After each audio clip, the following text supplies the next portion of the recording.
dans cette joute de la Coupe internationale classe A. Portant le chandail bleu, l'équipe visiteur, la formation de Kharkov, Ukraine.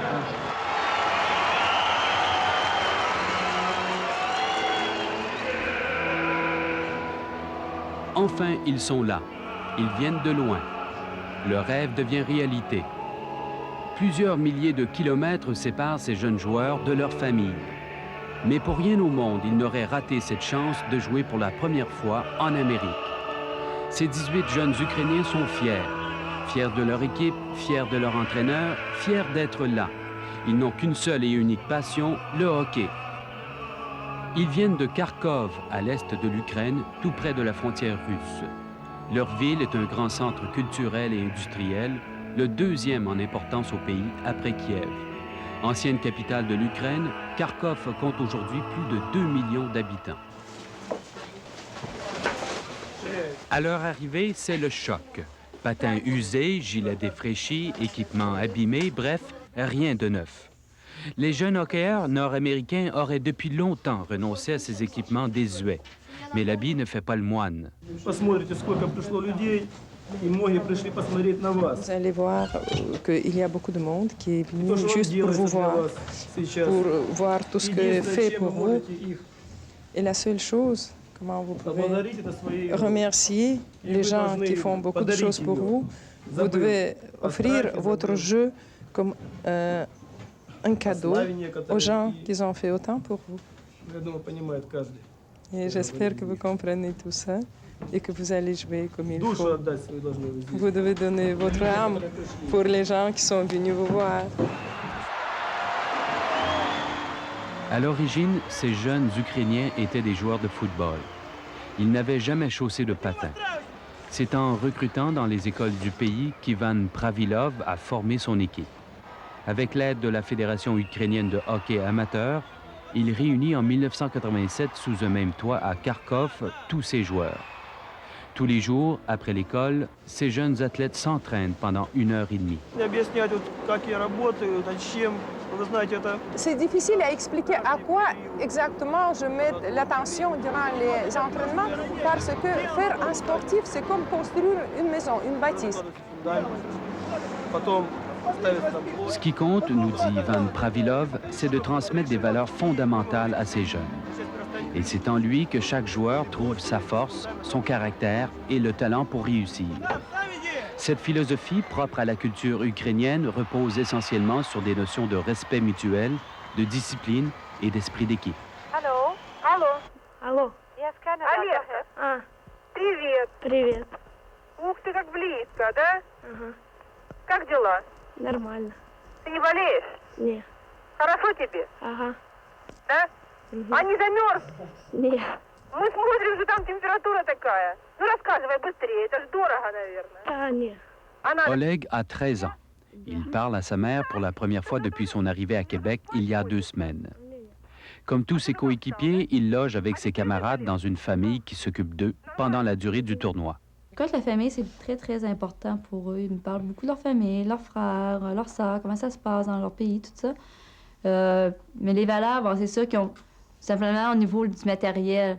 Bon, nous, on veut tout. C'est normal, on a de l'argent, on veut tout acheter, tandis que je pense qu'ils ne sont pas portés vers ça. Ils sont contents de ce qu'ils ont, ils trouvent ça normal, ce qu'ils ont, puis ils trouvent ça beau. C'est des jeunes qui ne demandent pas grand-chose. Ça ne doit pas être les mêmes valeurs, évidemment, là-bas. Est-ce que ces enfants-là vous parlent, se confient? Racontez-moi un peu le contact qui s'est fait entre vous et ces jeunes. Ils essayent de nous expliquer qu'est-ce qui se passe dans leur pays, bon, au niveau de l'argent, comment ça fonctionne. Ils ont leur nouvelle monnaie maintenant, ils ont les coupons. On nous explique tout ça. Sauf que c'est sûr que c'est pas toujours évident d'avoir la communication, puisque, bon, ils parlent presque pas anglais. Moi, je suis pas capable du tout de communiquer en russe avec eux, là. Mais on essaye, on va mettre l'argent à terre, puis on va expliquer. Mais ils nous parlent beaucoup de comment ça fonctionne là-bas, qu'il n'y a rien dans les magasins pour manger, qu'ils peuvent pas acheter parce qu'il y a pas grand-chose. Des choses comme ça. Ils nous expliquent comment ça fonctionne. C'est intéressant. Quand je les ai vus arriver ici la première fois, toute l'équipe sont arrivés. D'abord, ils étaient très fatigués par le voyage. Ils avaient fait une vingtaine d'heures de voyage. Alors, c'est ça, ils sont arrivés la tête un peu basse, blancs, fatigués. Ils étaient très gênés, ils étaient très anxieux, très nerveux, parce que c'est d'ailleurs la première question que j'ai demandé, c'est s'ils avaient déjà mis les pieds dans un pays capitaliste. Puis ils n'avaient jamais mis les pieds dans un pays capitaliste, alors ils étaient totalement ébahis par tout ce qui se passait et très nerveux. Bonjour, bonjour, mes amis. Bonjour. Ces jeunes Ukrainiens n'ont pas perdu de temps pour apprécier l'Amérique.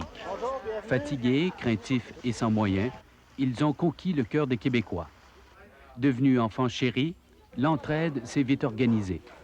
Patins neufs et équipements complets, on les a choyés. Qu'est-ce qui te frappe de l'Amérique?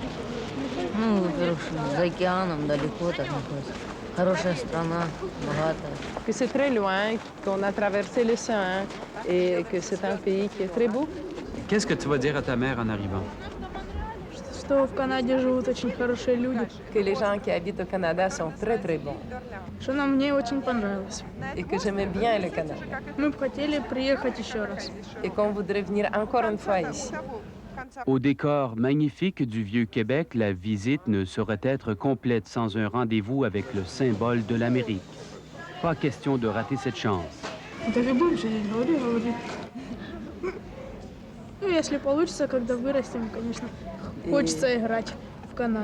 Quand nous serons les grands, on voudrait jouer au Canada. Au-delà de tout, le hockey prend donc toute la place. Tous les amateurs de hockey Pee-Wee ont été comblés. Du jeu spectaculaire, intelligent et bien coordonné.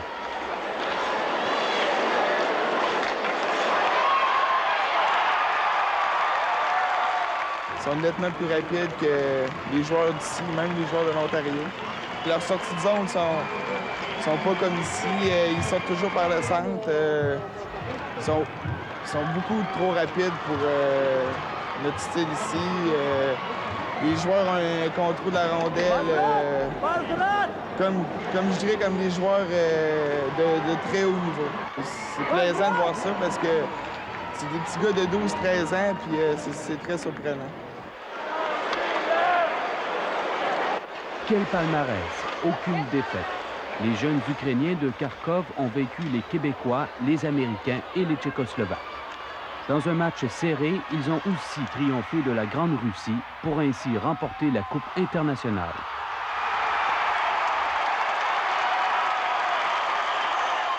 Mission accomplie. Kharkov est désormais devenu le symbole de la réussite du hockey Pee-Wee. Ces athlètes retournent chez eux avec tous les honneurs. En devenant hier les grands champions de ce tournoi, ils ont prouvé leur savoir-faire. Le succès est instantané. Déjà, on les invite ailleurs. La présence de ces Ukrainiens dans la vieille capitale a suscité beaucoup d'intérêt. L'Ukraine, un pays en difficulté représenté par ses champions, serait-il à l'image de ces jeunes? Le courage et la noblesse démontrés sont-ils un gage d'un avenir prometteur? Après avoir goûté l'Amérique, comment reprendront-ils contact avec leur quotidien? Seul l'avenir le dira.